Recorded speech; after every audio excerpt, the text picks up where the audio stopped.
Bueno, bueno, ahora sí, chicos, ya vamos a empezar con la clase. Hay 72 personas. Avísenle nomás a sus compañeros que hasta ahí puedo aceptar porque una vez que yo empiezo a compartir mi pantalla ya no voy a poder aceptar las solicitudes. Entonces, voy a empezar a compartir mi pantalla. Quiero que me avisen si es que ven mi pantalla. Esperen que. Pero quiero que me hablen porque una vez que empiezo a compartir, no sé si es que una vez que empiezo a compartir, no puedo leer el chat.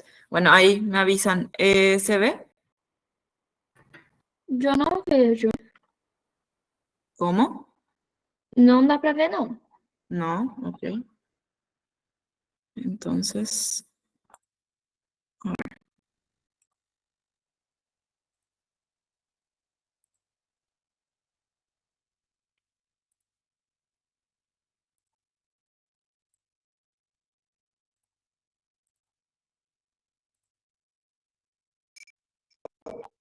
ahí está.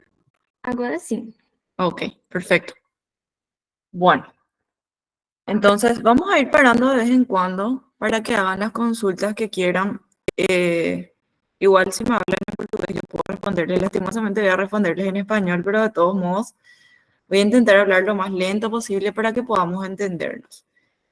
Yo soy la doctora Lilian Acuña. Soy oftalmóloga cirujana, soy médica, me recibí en la Universidad Nacional de Asunción y hice mi especialidad en oftalmología quirúrgica en el Hospital Nacional de Itagua. Actualmente estoy ejerciendo como médica de planta en el Hospital Nacional de Itagua y también tengo mi práctica privada. Veo muchos casos, veo muchos pacientes y lo que quiero compartir principalmente con ustedes en estos meses que vamos a hablar de oftalmología es lo que un médico general tiene que saber realmente sobre la oftalmología, lo que tienen que saber, lo que no tienen que saber, lo que tienen que hacer y lo que no tienen que hacer. Al ser una especialidad un poco muy específica, o sea, solamente nosotros hablamos del ojo, muchas veces los otros colegas no manejan mucho el tema y a veces creen que, que es algo súper urgente y de repente no es, y a lo contrario, urgencias de verdad no remiten. Entonces, eso es lo que vamos a ver y vamos a ver también lo que ustedes tienen que saber realmente dentro de lo que es la especialidad. Oftalmología es una especialidad muy linda. Para el que quiera seguir está invitado, para que le gusta el consultorio, le gusta la cirugía y también le gusta descansar. Oftalmología es el lugar, ¿verdad? Y bueno, dicho esto, entonces vamos a empezar la clase. Estoy muy feliz de poder acompañarles estos meses a ustedes, enseñándoles lo que yo puedo compartir con ustedes de oftalmología, ¿sí? Doctora Lili, Lilian, como quieran, me pueden llamar, no hay problema. Como les digo, si quieren hablar por ahí, no sale el slide o algo, háblenme porque el chat no puedo leer ahora, ¿sí? Bueno, ahora sí, hoy toca hablar del examen ocular.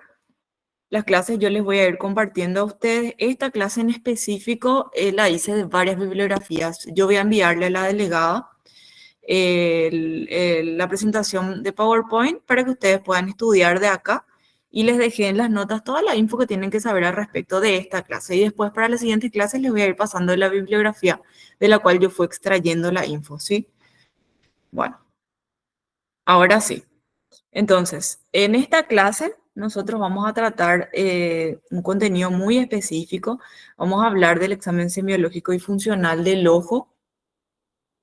Vamos a conocer un poquito sobre los principales signos y síntomas oculares y también vamos a hablar de algunos, no todos, métodos complementarios de estudio que se suelen ver en oftalmología. Bueno. Este es un pequeño resumen de los pasos a seguir en una consulta oftalmológica, pero ya vamos a ir desglosando uno a uno. Siempre primero, no solamente en oftalmología, en la especialidad que ustedes estén, importante, sumamente importante y vital es la historia clínica. Tomar bien los datos, preguntarle al paciente, ver qué quiere decir y qué realmente quiere decirnos con la queja por la cual él o ella está viniendo. En oftalmología, lo segundo que hacemos es la agudeza visual y esto lo hacemos antes del examen físico, ya que el examen físico es con una luz, entonces le encandila al paciente y antes que eso ya tenemos que tomar la agudeza visual. Y por último, de ser necesarios, usamos métodos complementarios. Entonces, consultorio de oftalmología, no parece mucho, pero en teoría es un consultorio de oftalmología, viene el paciente, salgo yo a llamarle, entra el paciente y lo primero que yo tengo que tomar de él o de ella son sus datos. Importante siempre, evidentemente, el nombre del paciente, dos nombres, dos apellidos, si tiene mejor, para no confundir. Hoy que estamos todos, tenemos sistema informático para que por homonimia no se confunda nada. La edad del paciente, especialmente en oftalmología, es súper importante porque nosotros, gente, somos personas que damos lentes. Y para los lentes, la graduación de anteojos varía muchísimo de la edad, porque hay ciertas edades que usan lentes para visión cercana, otras que no, y otra vez la visión cercana depende de la edad para darle la graduación al paciente, la procedencia del paciente y la ocupación. Por la misma razón por la cual yo me importa mucho la edad que es, que doy anteojos, me importa mucho la ocupación de mi paciente y también los antecedentes patológicos personales y oculares. En oftalmología pasa mucho que cuando llega un paciente y le preguntamos sobre los antecedentes patológicos, le preguntamos, señor, señora, ¿vos tenés alguna enfermedad? Te dice no. Entonces vos le preguntas, ¿tomas algún remedio? Sí, tomo un Alapril. Entonces, ellos a veces piensan que porque están en un consultorio oftalmológico, nosotros le preguntamos específicamente por patologías oculares y no siempre es así. Entonces hay que saber ahondar un poco en los antecedentes patológicos del paciente, porque a mí, oftalmóloga, sí me importa saber que el paciente es hipertenso, sí me importa saber que el paciente es diabético, pero también me importa saber sobre los antecedentes oculares de mi paciente, me importa saber si él se operó alguna vez, si yo usaba lentes, me importa saber si alguna vez se golpeó ese ojo, o me importa saber... algo que tenga que decirme que le pasó alguna vez a su ojo. Y también en todas las patologías son importantes los antecedentes familiares, pero en oftalmología tenemos una enfermedad grande, grande, como una casa que vamos a dedicarle probablemente una gran parte de una clase, algo que puede ser hereditario, que es el glaucoma, que siempre tenemos que preguntar. Bueno, tomamos los datos del paciente. Ahora le preguntamos, ¿por qué estás viniendo a la consulta? ¿Qué te trae acá? ¿En qué yo te puedo ayudar, verdad? Y aquí les voy a ir describiendo cuáles son los motivos de consulta un poco más frecuentes. Ya escuchamos de todo, en todas las consultas escuchamos de todo, pero lo que yo les voy a ir nombrando son los motivos de consulta más frecuentes dentro de la oftalmología. Y uno de los principales es la visión borrosa. Es demasiado importante saber preguntar, así como sobre los antecedentes patológicos personales, también es importante saber preguntar sobre la visión borrosa, porque visión borrosa, gente, puede significar esto, puede significar que el paciente realmente esté viendo todo, esté enfocado, o puede también significar que el paciente está viendo una mancha, que no nos sabe describir. Doctora, veo mal, pero veo mal ¿cómo? Veo mal, veo desenfocado o veo una mancha. Entonces, saber preguntar, visión borrosa, ¿desde cuándo? Visión borrosa, ¿en cuál ojo? Visión borrosa, ¿cuándo empezó? ¿Empezó hace mucho? ¿Empezó de a poco o empezó de golpe? ¿Ya amaneciste no viendo? ¿O ya hace poco, hace ya tiempo que se estaba apagando? ¿Te duele? ¿Cada cuánto ves borroso siempre o a veces? ¿Coincide con dolor o no? Y eso básicamente. Dolor ocular también es un motivo de consulta que solemos recibir bastante. Y cuando hablamos de dolor, en cualquier especialidad importa mucho seguir la semiología del dolor. No sé si ustedes ya están dando semiología en semiología médica, pero cuando la semiología del dolor es así como el Padre Nuestro que uno se aprende. Localización, intensidad, irradiación, ¿Hay algo que aumenta o hay algo que disminuye? ¿Qué tipo de dolor es? ¿Cómo puedes describirme? ¿Es punzante? ¿Es pulsátil? ¿Es cerebrante? ¿Dónde específicamente te parece? ¿Y se va acompañado de visión borrosa o hay momentos en el día que aumenta? Lagrimeo también, pero el lagrimeo es un síntoma que suele estar asociado a otros. Y si no está asociado a otros, generalmente lo relacionamos con una alteración de las vías lagrimales. Ojo rojo es una clase luego, ¿verdad? El ojo rojo puede tener una gama de posibilidades, puede ser como vemos en la imagen, en esta imagen, un ojo rojo así difuso, o bien puede ser un ojo rojo más que está en una partecita del ojo como una hemorragia subconjuntival. Le preguntamos si fue acompañado de secreción, si empezó primero en un ojo o es de los dos, cuándo empezó y también si va acompañado de dolor, por ejemplo, en los casos de pacientes con glaucoma. ¿Se ve mi puntero? Sí, Sí, ok, bueno.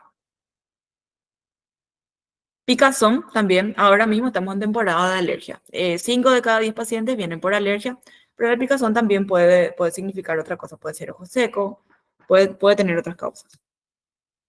Y sensación de cuerpo extraño. El cuerpo extraño puede, cuando el paciente viene y te dice que siente que algo le raspa en el ojo, puede ser que realmente algo le esté raspando en el ojo, como vemos acá, de un cuerpo extraño metálico que vemos muy frecuentemente porque hay mucha gente que trabaja con hierro y demás y no usa protección.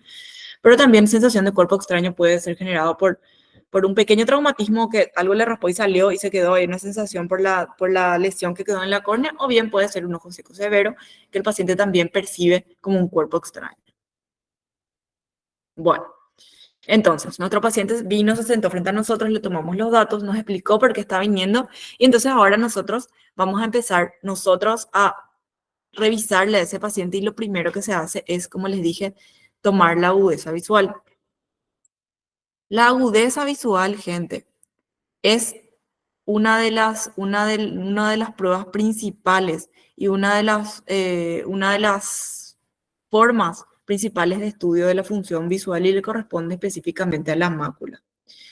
Está directamente relacionada con el ángulo mínimo de separación entre dos objetos que permite que sean percibidos como distintos. Eso parece así muy abstracto, pero les voy a mostrar enseguida en una imagen. Y depende mucho del grado de maduración psíquica e inteligencia de la persona. Aquí quiero detenerme un poquito para entender por qué estoy diciendo esto. Existen hasta ahora, yo veo que la mayoría de ustedes son brasileros y ustedes tienen muchísima población en zonas muy remotas. Y en Paraguay por lo menos, y seguro que en Brasil también, hasta hoy en día hay adultos que no saben leer.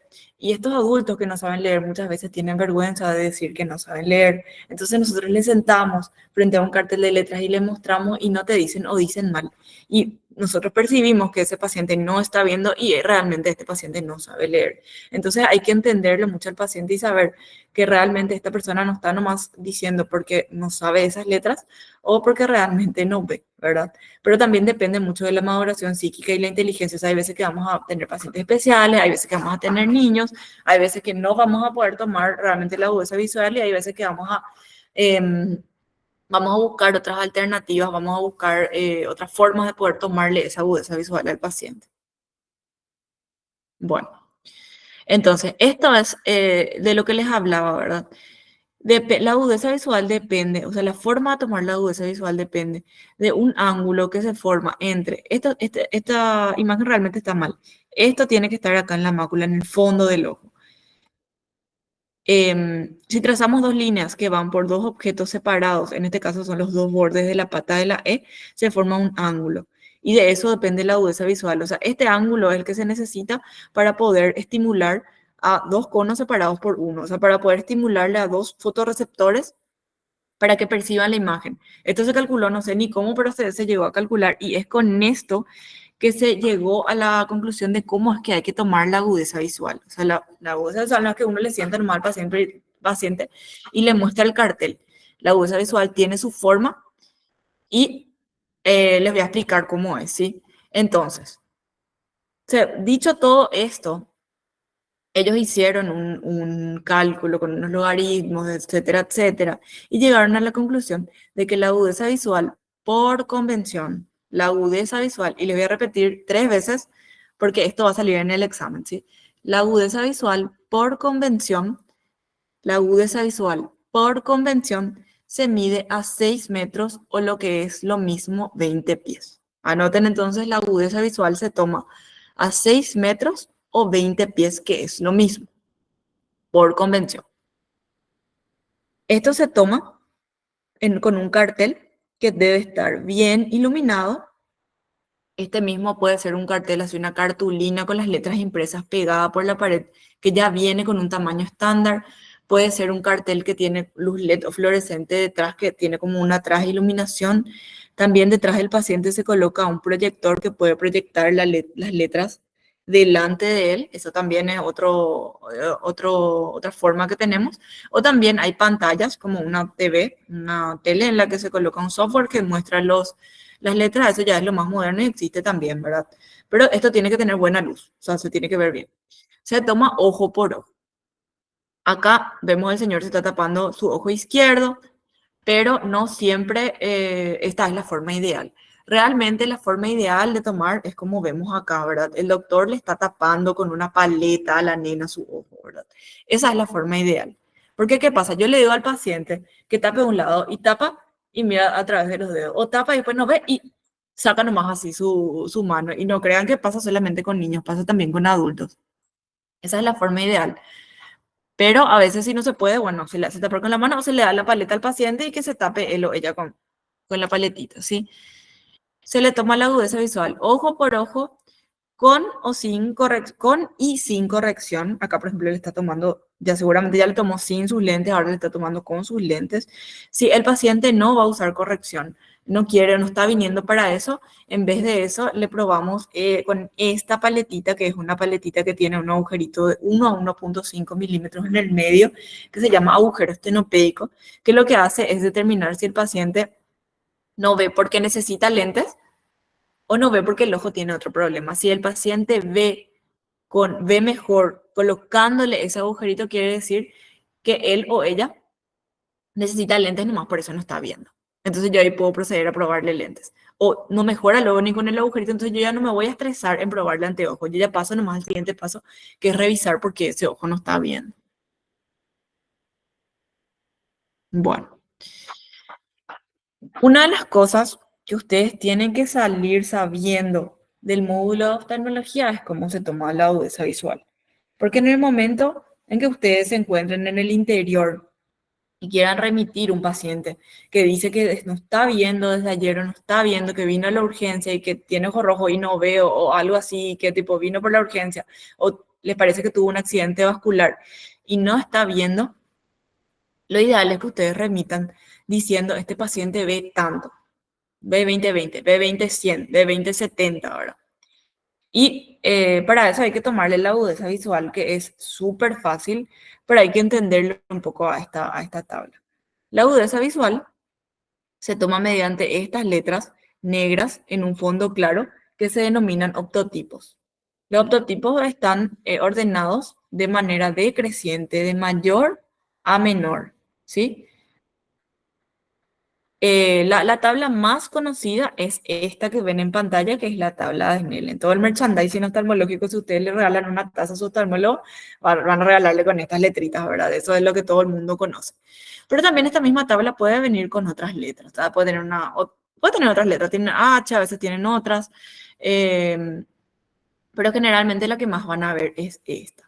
Tiene números que indican el número de la línea y tiene estos números de acá, que son la forma de expresar la agudeza visual. Bueno, por convención, aquí en la región, yo le estoy hablando de Paraguay, Argentina, creo que Brasil, expresamos la agudeza visual de esta forma. Esto que ven acá es una fracción y se denomina fracción de Snellen. La fracción de Snellen, esto por más que está uno al lado del otro, esto es una fracción, o sea, es 20/200, 20/100. El numerador siempre va a ser 20. El numerador representa la distancia estándar a la que se toma la agudeza visual. que por convención, les repito otra vez, son 6 metros o 20 pies. Agarramos el 20 porque de en pies nosotros colocamos. Entonces es 20 pies y el denominador, el número que está abajo, es la distancia a la que una persona con agudeza visual normal vería dicho optotipo. Es decir, si yo le tomo a un paciente la agudeza visual y él o ella solamente ve la E, yo digo que este paciente ve 20/200.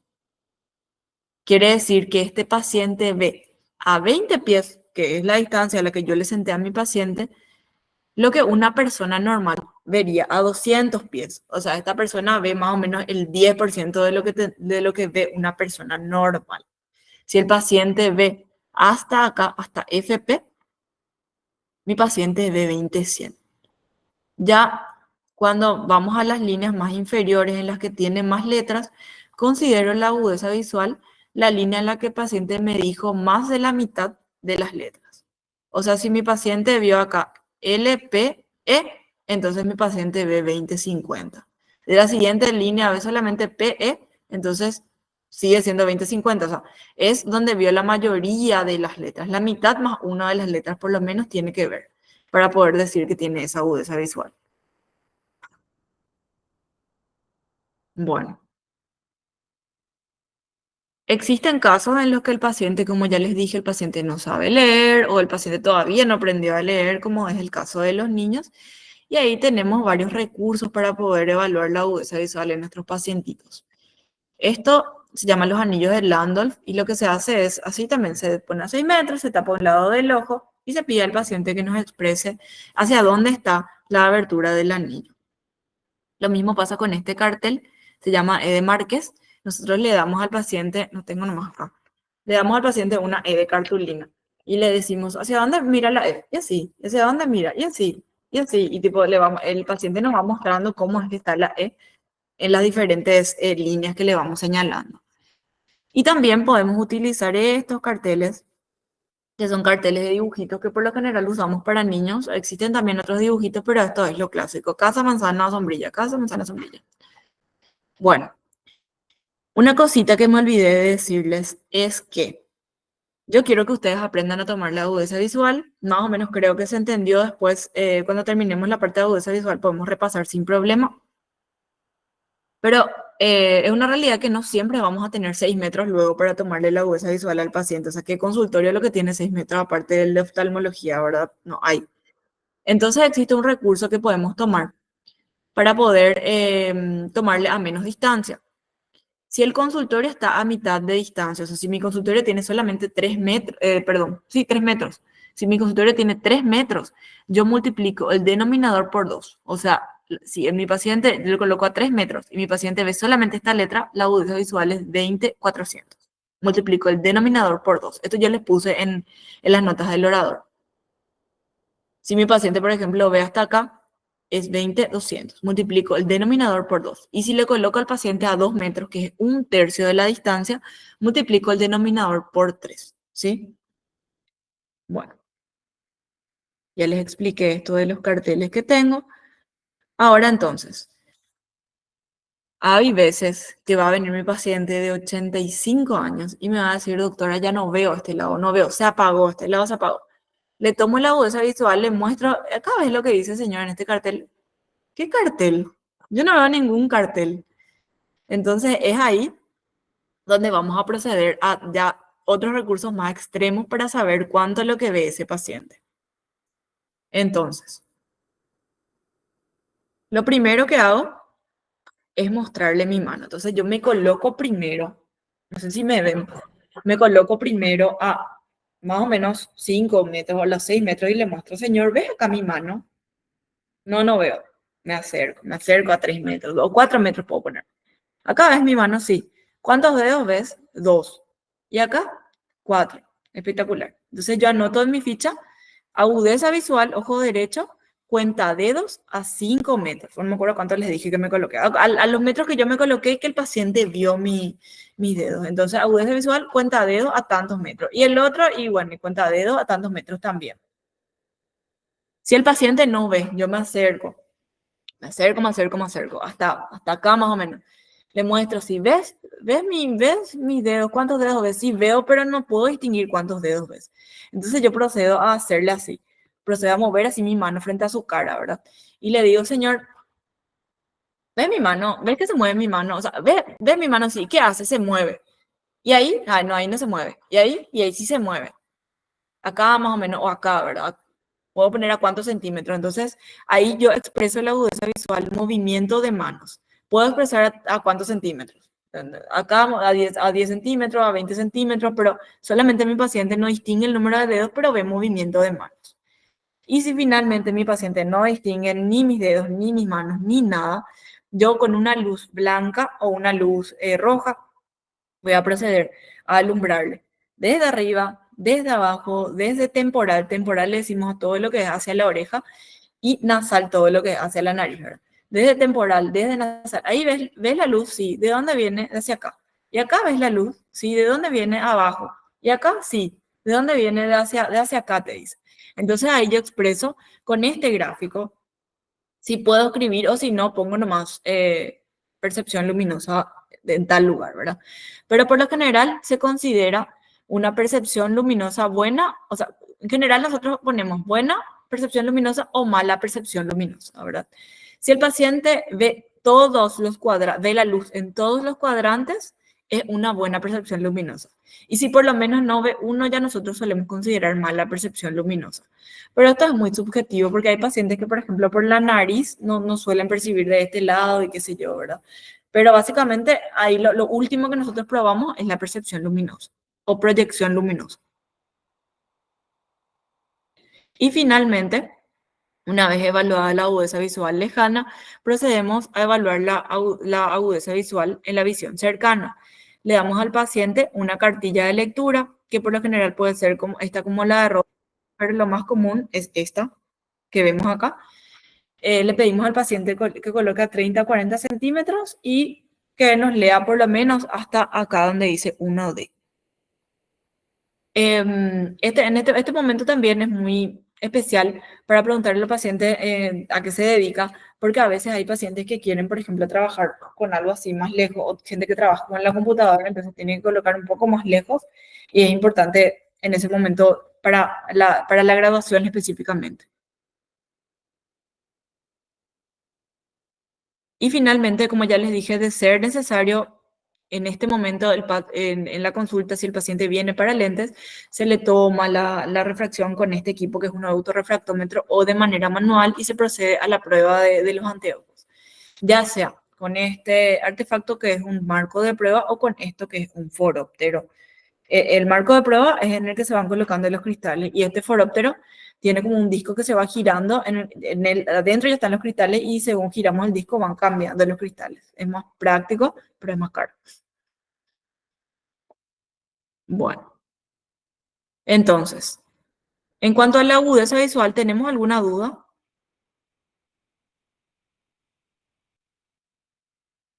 Bueno, aparentemente quedó todo muy claro entonces. Igual después al final de la clase podemos repasar si alguien no entendió, ¿sí? Vamos a pasar ahora entonces al examen físico del ojo. El examen físico del ojo se llama biomicroscopía, ¿sí? Biomicroscopía o examen a la lámpara de hendidura. Se llama examen a la lámpara de hendidura porque esto que tenemos aquí con el equipo con el cual se hace el examen físico del ojo es una lámpara de hendidura, ¿sí?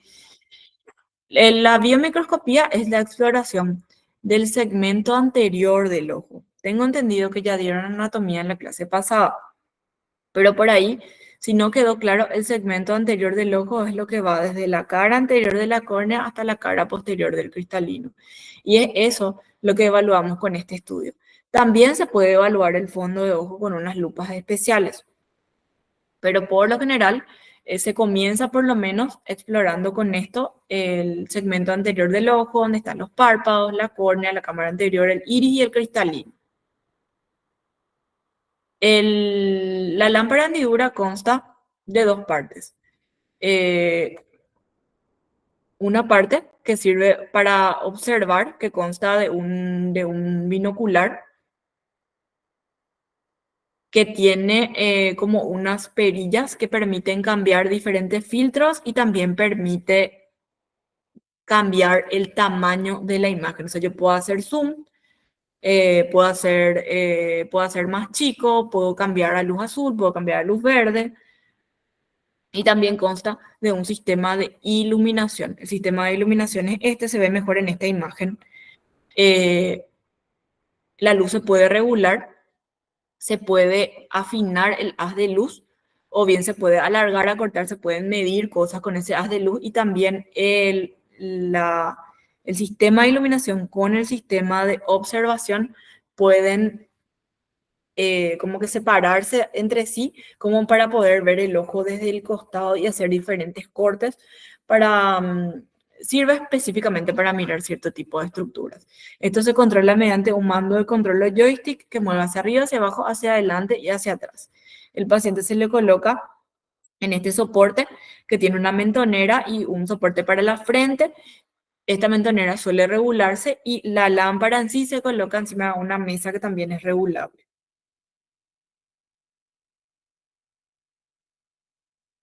Las imágenes que podemos obtener mediante el examen de lámpara de hendiduras son estas.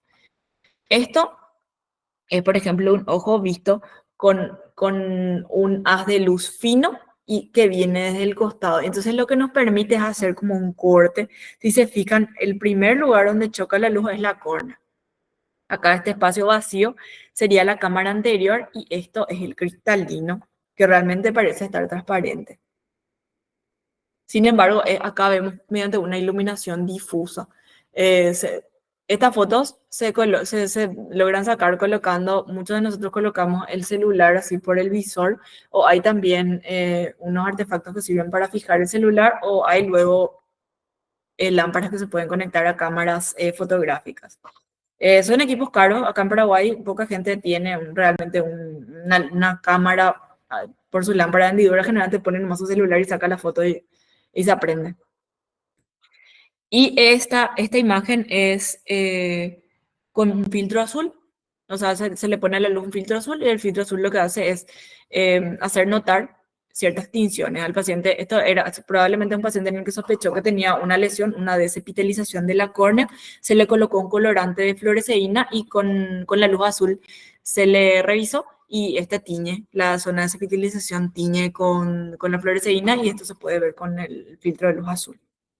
También hay un filtro verde que es para ver los vasos y hay otros filtros. Pero lo que más se usa es el filtro amarillo, o sea, la luz amarilla, la luz natural y la luz azul. Bueno, posteriormente pasamos al estudio de fondo de ojo. El estudio de fondo de ojo explora lo que es el segmento posterior, o sea, todo lo que estaba borrado en la parte de biomicroscopía se explora cuando se explora el fondo de ojo. Y es una técnica que tiene que estar incluida dentro del protocolo estándar del examen del estudio oftalmológico en una consulta normal. Pero es de especialmente importancia, tiene especialmente importancia en sujetos sintomáticos o que formen parte de categorías de riesgo. Son pacientes diabéticos, pacientes hipertensos, pacientes miopes, pacientes que consuman ciertos medicamentos que tienen toxicidad retiniana o también enfermedades autoinmunes, en lo que cobra especialmente importancia este estudio. Y existen diferentes técnicas, directa, indirecta, con lentes auxiliares y la retinografía. Pero hoy nos vamos a centrar en la oftalmoscopía directa y en la indirecta. Esta es la imagen de un fondo de ojo normal, pero como vemos es como un segmento del fondo de ojo. Esto es el segmento posterior. O sea, si nosotros le vemos al paciente con la pupila sin dilatar, o sea, con la pupila chica, pupila miótica, le decimos, esto es lo que vamos a ver. Solamente el centro del fondo de ojo, que tiene las dos estructuras más importantes. Esta es la papila, que es el nervio óptico. O sea, el nervio óptico realmente viene y se une al ojo así, ¿verdad? Pero nosotros le estamos viendo de frente, entonces vemos la inserción así, estamos viendo como de frente a la inserción del nervio óptico. Y esto es la mácula, que es la zona donde hay mayor agudeza visual y donde se concentran más los fotorreceptores. Esto es lo que vemos cuando al paciente no le dilatamos la pupila. Entonces nosotros le vemos en la lámpara hendidura, yo le reviso su segmento anterior, le veo su cámara anterior, su córnea, su cristalino, qué sé yo, y con una lupita pequeña yo le puedo mirar así con su pupila cerradita y puedo ver esto. Sin embargo, cuando yo quiero hacer un examen más exhaustivo, como en los grupos de riesgo de los que les hable, tengo que usar esto. Tengo que usar un midriático que lo que hace es dilatar la pupila. Acá vemos un paciente con pupila dilatada. En pacientes con ojos claros se nota más, en pacientes con ojos oscuros se nota un poco menos, pero yo realizo esto según necesidad. Este es el midriático que encontramos acá en Paraguay por excelencia, que se llama Fotorretin, es de la farmacéutica POEM, y es una combinación de fenilefrina y tropicamida. Fenilefrina es el midriático por excelencia dentro de esta droga. El otro es un cicloplégico que, bueno, otra historia, pero lo que hace es prolongar también el tiempo de dilatación de la pupila. Y esto nos permite examinar mejor lo que es la retina periférica, que acá en esta imagen no estamos viendo. O sea, acá vemos solamente la parte central. Y con la pupila dilatada tenemos que ver más amplio, más periferia retiniana. Como les dije, hoy nos vamos a centrar en dos tipos de oftalmoscopías. La primera es la oftalmoscopía directa y es esta la que a mí me interesa que ustedes salgan aprendiendo de aquí. Nosotros no vamos a tener prácticas, pero yo les incluyo al final unos cuantos videos entre los cuales les coloqué la oftalmoscopía directa. Y esto se realiza mediante este equipo. Es un oftalmoscopio directo que consta de dos partes, tiene un cabezal, en este cabezal tiene una mirilla que sirve para que nosotros le veamos al paciente y del otro lado tiene una fuente de luz.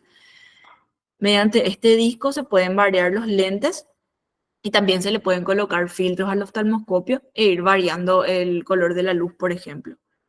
Y también el tamaño del haz de luz. Y tiene un mango, en este mango generalmente van las baterías, este puede tener pilas normales, puede tener pilas recargables o también hay algunos equipos que vienen enchufados a la pared. Este modelo es el que van a ver mucho porque es la marca Heine, que es el más conocido y también es el más caro. Pero realmente si ustedes van a estar en algún lugar en el interior y pueden tener este equipo, hay muchísimos de otras marcas alternativas. China se consigue por AliExpress, por Amazon, van a conseguir otras marcas que también van a permitir ver por lo menos lo más importante para poder remitir correctamente a un paciente. Entonces, oftalmoscopía directo, que es este que es más o menos así, justo tengo el mío en mi auto, pero es más o menos así, suele ser portátil. Y ya está la oftalmoscopía indirecta, que sí, esto ya es un poquito más complejo porque tiene una curva de aprendizaje más larga para aprender. Se utiliza esto, que es como un casco, que es el oftalmoscopio indirecto, que como ustedes se fijan es binocular, o sea, uno mira con los dos ojos. Sin embargo, con el oftalmoscopio directo uno mira con uno de los ojos nomás. Y tiene un visor, como les dije, una fuente de luz, también tiene filtros que se pueden ir cambiando, también se puede regular el tamaño de la luz. Y sí o sí con este equipo se utiliza una lupita, por lo general de 20 dioptrias, y eso es lo que de repente cuesta aprender a utilizar. Ahora, esto les voy a preguntar en el examen y quiero que se aprenda muy bien. En cuanto a la oftalmoscopía directa, que es con el oftalmoscopio directo, el equipo, al no tener espejos dentro y permitirnos una visión directa de lo que estamos observando, la imagen no es invertida. O sea, así como vemos, es como que yo le estoy mirando acá a mi computadora y así como está, es, ¿verdad? Al ser un estudio que se hace de forma monocular, solamente con un ojo, la imagen que vemos es plana. La capacidad de percibir las profundidades y de ver 3D es una capacidad binocular. Cuando nosotros vemos con un ojo solamente no somos capaces de percibir las profundidades. Y es por eso que al realizar este estudio, que se hace solamente con un ojo, la imagen que percibimos es plana. Por lo tanto, es de menor calidad. Por el equipo mismo es de menor calidad. Y a pesar de estar la pupila dilatada, muchas veces es realmente difícil evaluar la retina periférica con este equipo. Sin embargo, con la oftalmoscopía indirecta, al tener el equipo por dentro, unos espejos, la imagen que nos da es invertida. Todo lo que vemos es una imagen especular. El nervio óptico, en vez de estar acá, está acá. Y la mácula está acá. Es un poco complicado de entender realmente, no creo que si no hacen oftalmología, no creo que se topen con este equipo realmente, pero lo que tienen que saber es que la imagen es invertida. Al ser binocular, sí nos permite mejor percibir las profundidades dentro de la retina. La retina puede tener edema, puede tener un agujero macular, puede tener profundidades y depresiones que tenemos que saber percibir y eso con el oftalmoscopio directo, indirecto, perdón, indirecto, se nota mejor. Nos da una imagen de mucho mejor calidad y también es como más fuerte, no sé, sirve mejor para pacientes, por ejemplo, que tienen opacidades de medios. Puede haber pacientes con catarata, por ejemplo, que tiene una catarata que no es muy densa, pero con la tomografía directa ya no vamos a poder ver su retina. En cambio, con este equipo sí. Y sí, con ello se puede evaluar la retina periférica, inclusive podemos usar un indentador para ir apretando el ojo y poder ver mejor la retina periférica. Eso se grafica muy bien en un video que les puse al final. Bueno, y la tonometría, esto también forma parte del examen básico del paciente. La tonometría es el estudio de la presión intraocular. La presión intraocular es muy importante dentro de las consultas oftalmológicas, ya que esto está directamente relacionado con ciertas patologías, como por ejemplo es el glaucoma. Es una de las patologías que más van a escuchar dentro de oftalmología. Esta presión depende específicamente de la secreción y de la absorción de lo que se llama humor acuoso. El humor acuoso es el líquido que está dentro de la parte de adelante del ojo. O sea, está este espacio delimitado por córnea, iris, cristalino, se llama segmento anterior, cámara anterior, perdón. Y dentro de la cámara anterior circula lo que se llama el humor acuoso. Es la presión de ese líquido la que nosotros tomamos al tomar la presión intraocular, al hacer la tonometría. Y la circulación de este líquido depende de su secreción en el cuerpo ciliar y su absorción en la malla trabecular. El líquido se genera acá, pasa por delante del cristalino, pasa por el medio de la pupila, pasa por encima del iris y se va a ser absorbido en una canaleta natural, que es una malla trabecular que se encuentra en este ángulo que forma la córnea con el iris, que se llama ángulo camerular. Tiene como un fondo de saco y dentro de eso hay estructuras especializadas en filtrar y reabsorber el humor acuoso. Esto tiene que, a medida que se genera, tiene que ir absorbiéndose. O si no, si hay alteración en alguno de estos sistemas, la presión intraocular va a subir y puede generar resultados hasta catastróficos dentro del ojo del paciente. Ahora, y esto también les voy a poner en el examen, por convención, por convención, se considera normal una presión intraocular menor a 20 milímetros de mercurio. En realidad no es ni por convención, es para fines prácticos, porque depende, la presión intraocular depende de cada paciente. Hay pacientes para los que 20 ya es mucho, hay pacientes para los que 20 es poco y así. Pero para fines prácticos vamos a considerar que es normal una presión intraocular menor a 20 milímetros de mercurio. Existen muchas formas de tomar realmente la presión intraocular, pero acá les voy a citar tres que son las más importantes. Realmente la tonometría por aplanación es la más utilizada, es la más exacta, es la que más van a ver en todos lados. Y los otros ya no tanto, pero les cito porque son estos son los top 3 de los más comunes. Entonces, la tonometría por aplanación, como les dije, es la más utilizada. Se utiliza esta estructura, este equipo que se llama tonómetro de Goldman. Esto se adapta a una lámpara de hendidura y hace lo que, así como dice su nombre, determina la presión intraocular mediante la aplanación de la córnea. O sea, se determina la presión intraocular mediante la deformación que sufre la córnea por la aplanación por este conito que vemos acá. Como es un equipo que entra en contacto con el ojo, se hace casi sin excepción con anestésicos locales y se utiliza el filtro azul para eso. Se creó un equipo similar, pero portátil, que es el tonómetro de Perkins, que también es un tonómetro para aplanación, pero no va por la lámpara de hendidura, sino que es uno que se puede llevar para las campañas, para los screening, y en vez de colocarse por la lámpara de hendidura, lo que tiene es como un soporte. Acá nomás el doctor no está usando el soporte, pero esto tiene un soporte que se apoya por la frente del paciente y ahí apoyamos el tonómetro y le tomamos la presión.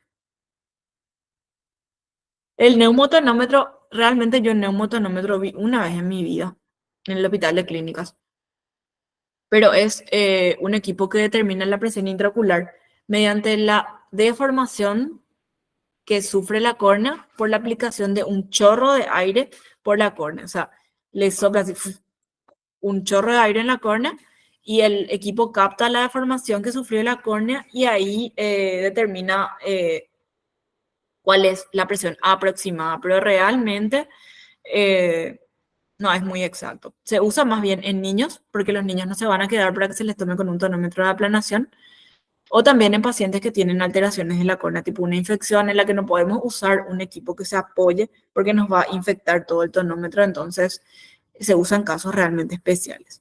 Y esto ya es algo más nuevo, que es la tonometría de rebote. Es también una tonometría de contacto. Sin embargo, se usa una sonda muy finita que entra solamente por un milisegundo en contacto con la córnea y de esa manera determina la presión intraocular. Al ser muy poco el tiempo en que entra en contacto y ser la sonda muy pequeña, tiene la ventaja de que este puede hacerse sin anestesia. No es muy exacto, pero se sirve más bien para campañas, o muchos profesionales no oftalmológicos también tienen este equipo. Veo que los veterinarios también usan, y también existe un modelo que es para que el paciente mismo pueda tomarse, que es se llama Tonopem, que es como un bolígrafo que tiene esa misma estructura en la punta. Bueno, son las 7 entonces. Vamos a tomarnos un descanso de 10 minutos. A ver, voy a dejar de compartir ahora. Vamos a tomarnos un descanso de 10 minutos hasta las 7:10 para que se vayan al baño, tomen agua y volvemos entonces para terminar lo que nos falta de la clase y para ver unos cuantos videos, ¿sí? Eso sería la parte práctica de nuestra clase. ¿Está bien? Nos vemos en 10.